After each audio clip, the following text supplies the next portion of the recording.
오늘 예배 자리에 함께 하신 우리 성도 여러분들의 삶에 주님의 사랑과 평강이 함께 하기를 간절히 소원합니다. 벌써 입추가 지났습니다.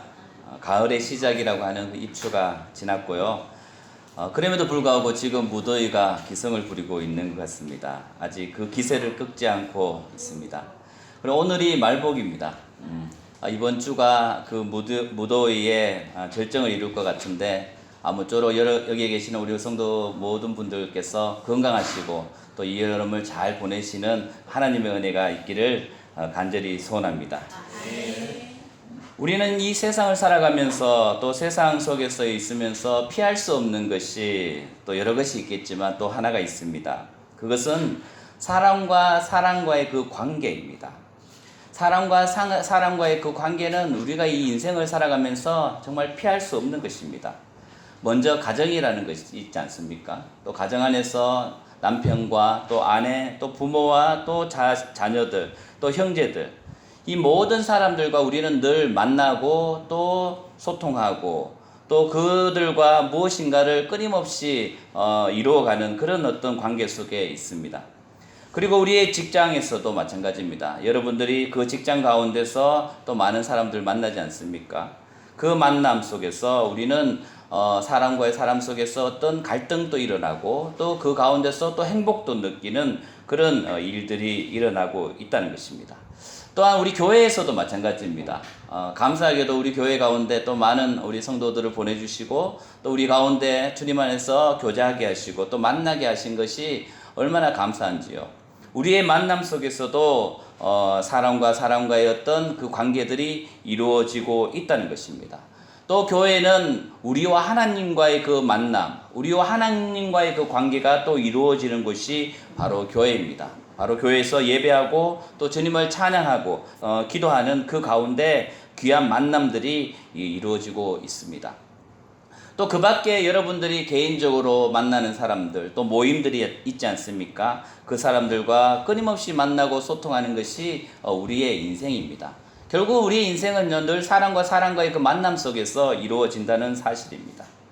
그런데 이런 인간과의 어떤 관계성을 회피하고 외면하고자 하는 그런 사람들도 있습니다. 그 사람을 만나는 것이 부담스럽고 어렵고 힘든 그런 어떤 마음에서 모든 사람과의 인간관계를 끊고 그저 홀로 살고 싶어하는 그런 사람들이 있다는 것입니다. 여러분도 잘 아시겠지만 나는 자연인이다 라는 그 TV 프로가 있지 않습니까? 그 TV 프로를 보면 약간 각색된 것도 있고 연출도 있지만 어쨌든 그분들의 어떤 사연들을 들어보면 세상과 뭔가 단절하고 싶은 그런 마음들이 있는 사람들이 산속에서 홀로 그렇게 살아가는 모습을 보여주고 있습니다. 사람과 사람의 그 관계 속에서 입었던 상처들, 또 아픔들, 또 개인적인 어떤 육체의 연약함들, 그 모든 것들에게서 벗어나고 싶어서 또 산속에서 홀로 살아가는 그런 사람들이 있습니다.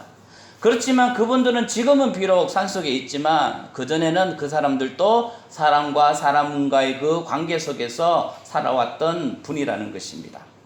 여러분들은 지금 어떤 사람들과 만나고 있습니까? 어떤 분들과 어떤 관계를 맺으면서 그렇게 지내고 있습니까? 그리고 그분들은 여러분들에게 또 어떤 영향력을 또 끼치고 또 여러분은 어떤 영향력을 받으면서 그렇게 살아가고 있습니까? 지금 여러분들이 만나고 있는 사람, 그 사람 한번 생각해 보십시오. 나에게 어떤 좋은 영향력을 끼치는 사람, 아니면 나에게 어떤 나쁜 영향력을 끼치는 사람, 해를 끼치는 사람 아마도 있을 것입니다. 지금 생각해보면 여러분들 가운데 그 사람을 한번 떠올렸을 때 누구가 연상됩니까? 저는 여러분들과 이제 3개월만 있으면요, 여러분들과 만난 지 이제 1년이 됩니다. 세월이 참 빠른 것 같습니다. 그죠? 여러분들이 그 지금 9개월 정도 여러분들과 함께 있으면서 여러분들은 저를 어떤 사람으로 생각하고 계십니까? 또 어떻게 평가하고 있습니까? 각자가 생각하고 판단하는 그런 나름대로의 그 기준이 있을 것입니다. 또한 여러분들이 직장생활 속에서 만나는 여러분들의 상사, 또 여러분들의 부하 직원들, 그분들을 한번 떠올려 보십시오. 또 그분은 어떤 사람입니까? 좋은 사람입니까? 아니면 여러분들을 불편하게 하는 사람입니까? 또한 이 시간 여러분들의 부모님을 한번 생각해 보십시오. 지금 살아계시는 분도 계실 거고 또 하나님의 품으로 가신 분도 계실 것입니다. 여러분의 부모님, 여러분의 아버지, 어머니는 또 어떤 분이셨습니까? 지금 곰곰이 생각하면 어떤 분들에게는 마음이 따뜻한 그런 마음도 있을 것이고 또 어떤 분들에게는 또 아쉬움도 있을 것이고 또 어떤 분들에게는 조금 더 섭섭한 마음도 아마 있을 수도 있을 것입니다. 저는 저희 부모님을 생각해 보면 항상 그 자리에 있는 그런 바위와도 같은 그런 분이 아닌가라는 그런 생각이 듭니다. 늘 묵묵하게 저를 바라보시고 또 저를 위해서 늘 기도해 주시는 그런 바위 같은 그런 분이 우리 부모님입니다. 우리 주위에 좋은 사람이 있다는 것은 참 우리가 복된 인생을 살아간다는 증거입니다. 우리 주위에 있는 사람들 중에 내가 존경하고 싶은, 본받고 싶은 그런 사람이 있다는 것도 참으로 복된 인생이라는 사실입니다. 이제 다른 사람으로부터 여러분들은 어떤 사람으로 불리고 있는지 한번 생각해 봤으면 좋겠습니다. 그동안은 제가 여러분들이 어떤 사람을 어떻게 평가하고 어떻게 생각하는지를 물었습니다. 그러나 지금은 이제 다른 사람들은 나를 어떻게 생각하고 있는지, 나를 어떻게 부르고 있는지, 평가하고 있는지 한번 곰곰이 생각해 봤으면 참 좋겠습니다. 그런데요, 다른 사람이 나를 평가하고 나를 어떻게 생각하고 어떤 사람이라는 그 이야기는 좀 듣기가 힘듭니다. 알기도 힘들고요. 왜냐하면 그분들은 또 자신의 어떤 감정, 나를 생각하는 그런 마음들이 좋은 마음이면 또 말할 수도 있겠지만 또 불편한 마음, 또 마음에 들지 않는 그런 부정적인 것이면 더더욱 우리에게 말하지 않습니다. 그러면요, 뭐 그것을 굳이 알려고 할 필요는 없습니다. 여러분들 남들이 나를 어떻게 평가하고 있을까 굳이 알려고 할 필요는 없습니다. 그렇지만 이 시간 우리가 또 한번 생각해 볼 것은 그러면 나는 어떤 사람으로 불리고 싶은가 라는 그런 질문을 한번 해봤으면 좋겠습니다. 저는요 참 부족하지만 이런 사람으로 불리고 싶습니다. 특히 아버지로서 부모로서 저는 이렇게 불리고 싶습니다. 참 우리 아버지는 우리를 참 사랑해 주신 분이다. 그리고 하나님 앞에서 멋진 인생을 사신 우리 아버지다라는 그런 우리 자녀가 또 저를 부를 때, 저를 생각할 때 그런 마음으로 저를 평가해 줬으면 참 좋겠다. 그 외에 어떤 다른 어떤 멋진 수식어 또 그 외에 어떤 다른 칭찬들보다는 이런 좋은 아버지, 사랑 많은 아버지, 하나님을 사랑했던 아버지로 기억에 남고 싶은 것이 저의 마음입니다. 또한 목사로서 또 사역자로서는 저는 또 부족하지만 정말 바울과 같은 그런 전도자의 삶, 그런 선교의 삶을 좀 살았으면 얼마나 좋을까라는 그런 생각도 해봤습니다. 참 바울이 하나님의 마음을 깊이 알았잖아요. 그 하나님의 그 마음을 깊이 알고 그 마음을 가지고 전도하고 또 하나님의 나라를 선포했던 그런 모습. 제가 만약에 이제 나중에 죽은 이후에 저를 알고 있는 사람들이 저를 평가할 때 좀 이런 평가가 있었으면 참 좋겠다. 참 바울과 같이 그런 주님의 사역을 하면서 복음의 사역을 하면서 살다가 주님의 품에 안기었다라는 그런 말들을 참 듣고 싶습니다. 또 그렇게 살고자 합니다. 부족하지만요. 여러분들도 아마 여러분들의 평가할 때, 여러분들에 대해서 말할 때 여러분 나름대로의 불리고 싶은 그런 소망들이 분명히 있을 것입니다. 그 소망을 잊지 않기 원합니다. 그 마음을 품고 여러분들이 살아갈 때, 진실하게 살아갈 때 여러분들의 사랑하는 사람들이 또 여러분들의 자녀들이 여러분들을 그렇게 평가해주고 여러분들을 그렇게 말해줄 거라 믿습니다. 오늘 본문의 말씀은요, 예수님이 제자들과 함께 빌립보에 있는 가이사라 지방에서 제자들과 함께 나누신 그런 말씀을 오늘 우리가 보았습니다. 예수님은 제자들에게 이렇게 묻습니다. 사람들이 인자를 누구라 하느냐라고 묻습니다. 예수님도요, 사람들이 본인에 대해서 어떻게 평가하는지 제자들을 통해서 한번 듣고 싶어 하신 것 같습니다. 이 예수님의 질문에 제자들은 바로 대답을 해줍니다. 왜냐하면 예수님의 그 사역을 보면서 많은 사람들이 알고 있었고 예수님의 그 놀라운 기적들을 보아왔습니다. 그리고 예수님에 대해서 칭찬하는 그런 많은 어떤 말들을 들었을 것입니다. 그렇기 때문에 제자들도 나름대로 내가 예수님과 함께 있기 때문에 예수님이 칭찬받는 이 칭찬을 내가 먼저 예수님께 이야기해드리고 싶다라는 그런 마음이 있었을 것입니다. 그런 자부심이 있었습니다. 왜? 예수님이 자랑스러웠으니까요. 그래서 예수님께 그렇게 이야기합니다. 예수님에 대해서 사람들이 더러는 세례 요한이라고 이야기하고 더러는 엘리야, 어떤 이는 예레미야, 또 선지자 중에 하나라고 그렇게 말하고 있습니다. 라고 그렇게 대답합니다. 자랑스럽게 대답합니다. 이 부분들을 보면요, 예수님의 평가는요, 그 이스라엘의 백성들이 그 이스라엘의 역사 속에서 하나님의 사람, 하나님의 선지자, 위대한 선지자, 그들과 어깨를 나란히 할 만큼 그 위대한 선생님이 바로 예수님이다 라고 그렇게 이야기했던 거예요. 그 이야기를 이제 제자들이 자랑스럽게 말합니다. 예수님께. 이 현장에 있는 이 분위기는요, 마치 그 어떤 한 사람을 아주 좋은 말로 그 사람을 높여주는 그런 상황입니다. 예수님을 그 이스라엘의 역사 속에서 존중받고 또 많은 사람들이 위대하라고 하는 그 사람들을 높였던 것 같이 예수님을 인간적으로 높이는 그런 어떤 상황이라는 사실입니다. 예를 들면 이렇습니다. 우리 가운데 군인이 있다고 생각해 봅시다. 근데 그 군인을 보면서 우리는 그렇게 이야기합니다. 당신은 마치 이순신 장군과 같은 그런 위대한 군인인 것 같습니다. 이 나라를 지키는 정말 왜군으로부터 우리나라를 지킬 수 있는 그런 용감한 그런 군인인 것 같습니다. 라고 칭찬했습니다. 그 칭찬을 듣는 그분은 얼마나 마음 가운데 기쁨이 있었을까요? 군인으로서 정말 이순신 장군과 같은 사람이라면 그보다 더 큰 어떤 칭찬이 있겠습니까? 인간을 가장 높일 수 있는 그런 언어로 사람을 칭찬했다는 것입니다. 그런데요, 예수님은요, 어쩌면 이 정도의 칭찬, 이 정도의 평가를 들으면, 그래?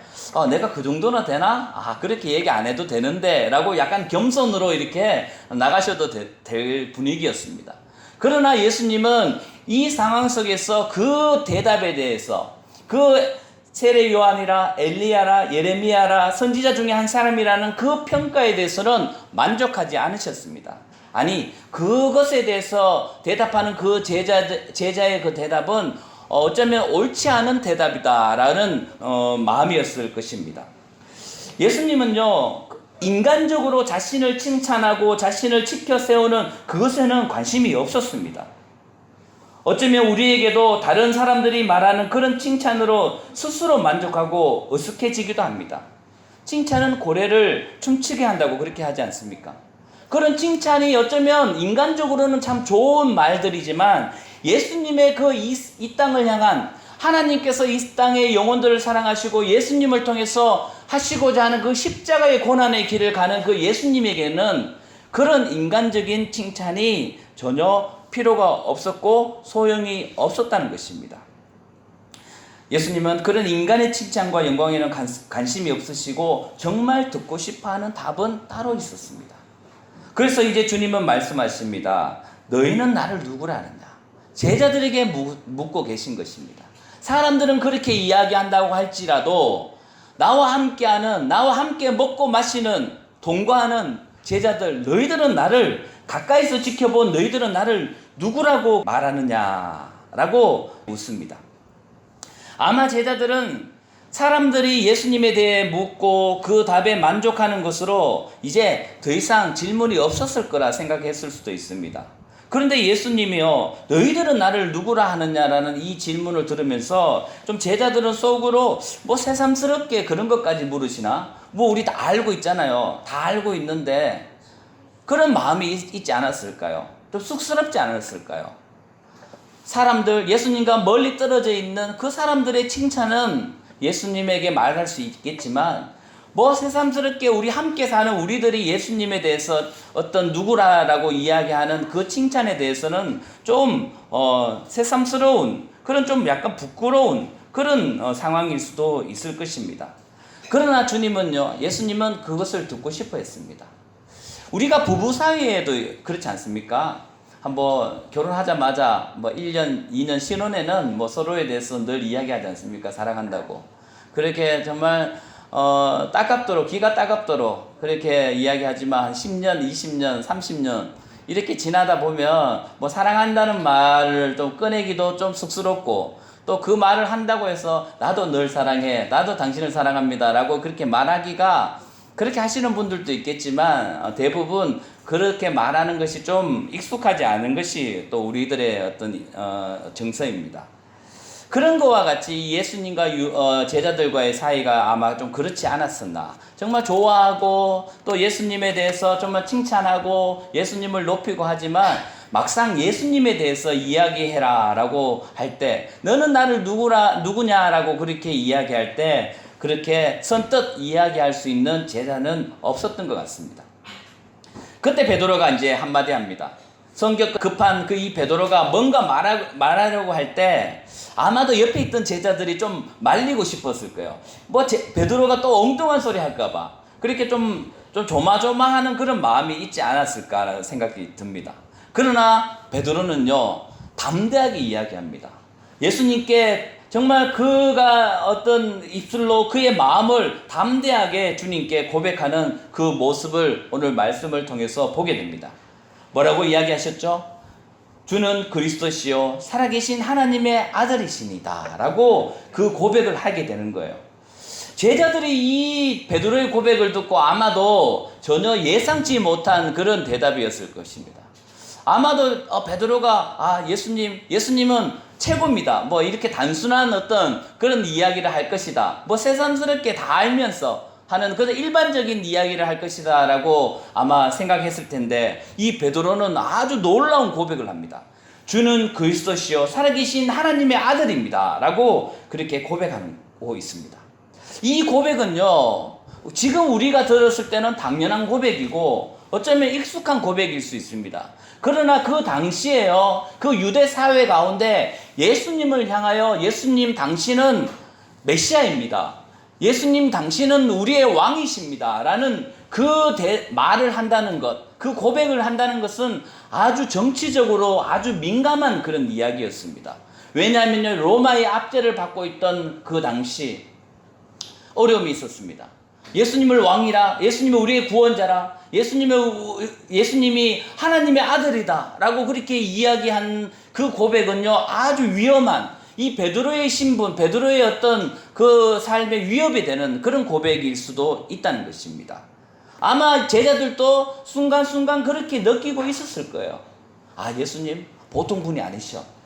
예수님은 하나님의 아들이신 것 같아 라고 마음 가운데는 그렇게 생각했지만 예수님께 그렇게 고백하고 예수님은 하나님의 아들이십니다. 예수님은 메시아입니다 라고 그렇게 선뜻 이야기할 수 없었지만 이 베드로는 그렇게 고백했다는 것입니다. 예수님 앞에 그가 고백했던 이 고백이 예수님은 아주 만족하시고 또 기뻐하시고 또 베드로가 내가 복되도다 라고 내게 복이 있다 라고 그렇게 말하고 있습니다. 예수님에 대한 이 고백, 주는 그리스도시요 살아계신 하나님의 아들이시다라는 이 고백이 예수님께서는 복되다라고 그렇게 말씀하고 있습니다. 오늘 이 시간 여러분들 가운데 이 고백이 있습니까? 주는 그리스도시요 살아계신 하나님의 아들이십니다 라는 이 고백이 있다면 여러분은 복된 인생을 사시는 복된 사람이라는 사실을 잊지 않기를 간절히 소원합니다. 우리의 삶 가운데 예수님에 대한 여러 가지 어떤 고백들이 있지 않습니까? 여러분들 예수님이 누구십니까? 이야기하면 여러 가지 말들로 예수님에 대해서 표현할 수 있지 않습니까? 그것도 맞습니다. 여러분 개인적으로 여러분들 가운데 다가온 그 예수님을 향한 여러분들의 고백, 그것도 맞습니다. 그러나 그 여러 가지 고백 중에 가장 우선시되는 고백, 가장 최상의 고백은 예수님은 그리스도시라는 거예요. 예수님은 메시아시다. 우리의 구원자이시고 우리의 왕이시다는 그 사실을 우리는 잊지 않아야 합니다. 또한 예수님은 하나님의 아들이시고 바로 예수님이 하나님이라는 사실을 우리는 잊지 않고 그 고백이 우리 가운데 늘 있어야 한다는 사실을 우리가 알아야 합니다. 예수님은요, 그 베드로가 예수님을 향한 그 고백, 예수님이 누구신가라는 그 고백에 대해서 그에게 복이 있다고 그렇게 말씀하셨죠. 그리고 그 예수님을 향한 그 고백을 통해서 이제 베드로는요, 놀라운 축복을 받게 됩니다. 그 베드로를 향하신 그 예수님의 그 축복은요, 너 가운데 교회를 세울 것이다 라는 그 축복을 예수님은 베드로에게 하시고 있다는 것입니다. 베드로의 그 고백 가운데 그 고백이 반석처럼 굳건하게 서 있을 때 그곳에 교회가 서 있다라는 말씀입니다. 여러분, 교회는요, 그저 우리가 모인다고 해서, 사람이 모인다고 해서 그것이 교회가 되는 것이 아닙니다. 예수님에 대한 그 베드로의 고백 같은 그 고백이 있는 그곳에 교회가 세워진다는 사실을 우리는 잊지 말아야 합니다. 그 고백 가운데 이제 그 반석과도 같은 그 고백 가운데 교회가 세워지고, 그 교회 가운데 우리 한 명 한 명이 모여서 교회를 이루고 있다는 사실입니다. 우리는요, 이 교회라고 생각하면 어렸을 때부터 그렇게 많이 생각했습니다. 교회라고 생각하면 우리는 어떤 건물적인 교회만 생각합니다. 그러나 엄밀히 이야기하면요, 이 건물적인 교회를 우리가 교회라고 이야기하는 것은 조금 잘못된 그런 생각입니다. 우리가 모여서 함께 예배하는 이 장소적인 이 교회는요, 예배당이죠. 예배를 드리는 장소입니다. 그러면 교회는 무엇입니까? 교회는요, 에클레시아라고 이야기합니다. 그러니까 하나님을 예배하고 하나님을 사랑하는 그 한 사람 한 사람이 모인 그 무리를 보고 교회라고 이야기하는 거예요. 그래서 이곳에 있는 우리들이 교회라는 것입니다. 그리고 우리가 모여있는 이곳은 바로 예배당이죠. 그런 어떤 정확한 어떤 교회에 대한 정의가 필요하다는 사실입니다. 교회인 우리, 모이는 교회, 또 우리 한 명 한 명이 또 흩어지는 교회, 이것이 어떤 유기적인 생명력이 있는 교회라는 사실입니다. 그런데 많은 사람들은요, 교회라 그러면 어떤 모이는 장소만 생각하기 때문에 그 장소 안에서만 거룩함을 이야기합니다. 그리고 그 장소를 벗어나게 되면 뭐죠? 이게 교회가 아니기 때문에 그저 자기 생각대로 그렇게 살아가는 거예요. 그리고 또 주일이 되면 교회 와서 또 거룩한 모습으로 그렇게 살아가고, 이중적인 그런 삶을 살아간다는 사실입니다. 그것은 결코 예수님이 말씀하신 이 베드로의 고백, 그 반석 위에 세운 교회가 아니라는 사실입니다. 반석 위에 세워진 그 고백에 있는 그 교회는요, 어디에서 무엇을 하든지, 우리가 어디에 있든지 우리는 교회로서의 그 고백으로, 교회로서의 삶으로 그렇게 살아가야 한다는 사실을 우리는 잊지 않기를 간절히 소원합니다. 그리고요, 이제 예수님은요, 베드로에게 무엇을 주었습니까? 오늘 말씀을 보면 천국의 열쇠를 주었다라고 그렇게 말씀하고 있습니다. 이 말씀을 보면서 가톨릭에서는요, 그래서 이 베드로를요, 제1대 교황으로 그렇게 여깁니다. 제1대 교황. 그러니까 베드로 위에 교회를 세웠기 때문에 이 베드로가 또 교황이고, 또 베드로에게 천국의 열쇠를 주었기 때문에 이 베드로는요, 아주 어쩌면 이 가톨릭에서는 성자로서 추앙하는 그런 사람으로 여기고 있다는 것입니다. 물론 이 베드로는 예수님의 제자로서 참 우리가 본받고 또 베드로가 갔던 그 길을 또한 우리도 가야 할 것은 분명합니다. 그러나 베드로에게 이 천국의 열쇠를 주었다는 이것들을 좀 잘못 이야기되면 마치 베드로를 통해서 우리가 하나님의 나라에 들어갈 수 있나라는 그런 오해를 할 수가 있다는 것입니다. 다시 한번 말씀드리지만 베드로 위에 교회를 세우신 것도 베드로라는 그 한 사람 위에 세우신 것이 아니라 베드로가 고백한 주는 그리스도시요 살아계신 하나님의 아들이시라는 그 고백 가운데 그 위에 교회가 세워졌고, 또 그 고백에 그 세워진 그 교회를 말미암아 천국의 열쇠가 그 위에 주어졌다는 사실이라는 거예요. 그래서 지금 이 시대 가운데 하나님께로 나갈 수 있는 것은 바로 이 교회라는 사실입니다. 어떤 이들은 이 교회에 대해서 그렇게 중요하게 생각하지 않는 사람들이 많이 있습니다. 꼭 교회를 가야 되나? 그저 나 혼자 예배 드리고 나 혼자 신앙생활을 하고 나 혼자 예수님 믿으면 되지 않나? 라고 이야기합니다. 그러나 여러분, 그것으로 자신의 어떤 신앙생활을 그것으로 하나님 앞에 나가는 어떤 올바른 길이라고 생각하는 것은 모순입니다. 하나님은 이 고백 가운데 교회를 세우셨고 그 교회 가운데 우리 예수 그리스도를 믿는 그 무리를 만드셨고 또 그 가운데 함께 섬기며 사랑하며 하나님의 나라를 경험하며 아버지의 마음을 알아가는 그 공동체를 통해서 하나님의 나라의 그 열쇠를 허락해 주셨다는 사실을 우리는 잊지 않기 원합니다. 그렇기 때문에 여러분들은 우리 이 지구촌 사랑교회라는 이 공동체를 귀하게 여겨야 한다는 것입니다. 이 공동체 속에 우리가 하나님의 나라를 알아갈 수 있다는 것입니다. 이 공동체 안에서 우리가 예수님의 사랑을 우리가 함께 나눌 수 있다는 것입니다.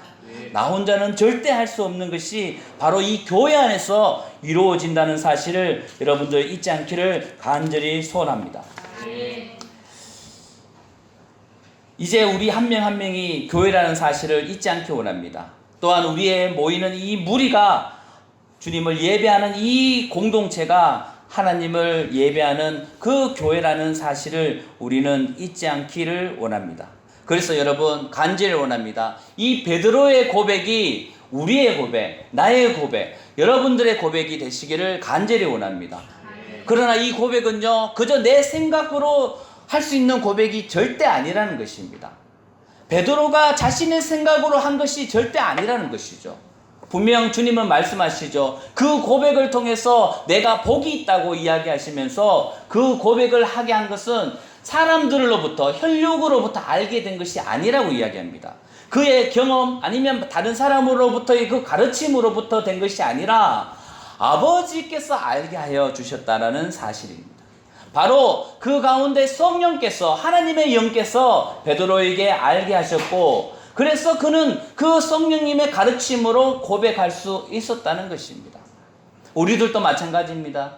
주는 그리스도시요 살아계신 하나님의 아들이라는 이 고백은요 우리 안에 계신 이 성령님께서 알게 하셨고 성령님께서 우리에게 그렇게 말하게 하셨다는 사실을 우리는 잊지 않아야 합니다. 그러면요 우리가 날마다 이런 고백이 있어야 되지 않겠습니까? 여러분들의 삶 속에서 이런 고백이 늘 있어야 되지 않겠습니까? 그러기 위해서는 여러분 하나님으로부터 그 놀라운 고백을 듣고 또 말하게 하시는 그 하나님의 은혜가 여러분들 가운데 있어야 한다는 것입니다. 또한 그러기 위해서는 내 안에 계신 성령님께서 말씀하여 주셔야 한다는 것입니다. 우리가 기도함으로 또 우리의 삶 속에서 늘 하나님과 늘 소통하며 살아가야 한다는 사실을 우리는 잊지 않기를 간절히 소원합니다. 이 시간 여러분께 간절히 원하는 것은 주는 그리스도시요 살아계신 하나님의 아들이라는 이 고백이 여러분들의 삶 가운데 날마다 넘쳐나기 원합니다.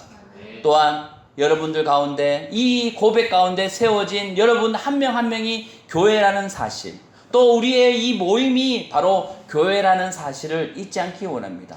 우리 교회가 흔들리지 않기 위해서는 여러분들의 한 명 한 명의 신앙이 흔들리지 않기 위해서는 예수님을 향한 우리의 고백이 절대 흔들리지 않아야 되고 또 매일매일의 고백이 되어야 되고 또 우리 안에 성령께서 늘 충만히 거하여야 한다는 사실입니다. 혹시 여러분들 가운데 요즘 내 신앙이 내 어떤 믿음이 좀 흔들리고 있어 좀 예전 같지가 않다라는 그런 마음이 계신 분이 있다면 여러분은 우리가 한 번 더 점검해야 합니다. 무엇부터 주는 그리스도시요 살아계신 하나님의 아들이심을 고백하는 그 고백부터 성령님이 나를 통하여 말씀하시는 고백이 있는지 그것부터 우리가 점검하면서 더욱더 굳건하게 반석과 같은 그런 우리의 삶 또 우리의 교회를 세워나가기를 간절히 소원합니다. 그렇게 될 때 우리 지구촌 사랑교회는 아름다운 교회가 될 것입니다. 그렇게 될 때 우리 지구촌 사랑교회는 하나님이 기뻐하시는 그런 교회가 될 것입니다. 한 주간 예수님을 향한 나의 고백에 대해서 늘 묵상하시고 또 그 고백을 늘 주님 앞에 하시는 여러분들 또 성령의 충만하심으로 또 성령님의 그 말씀하심에 순종하는 그런 여러분들이 되시기를 간절히 소원합니다.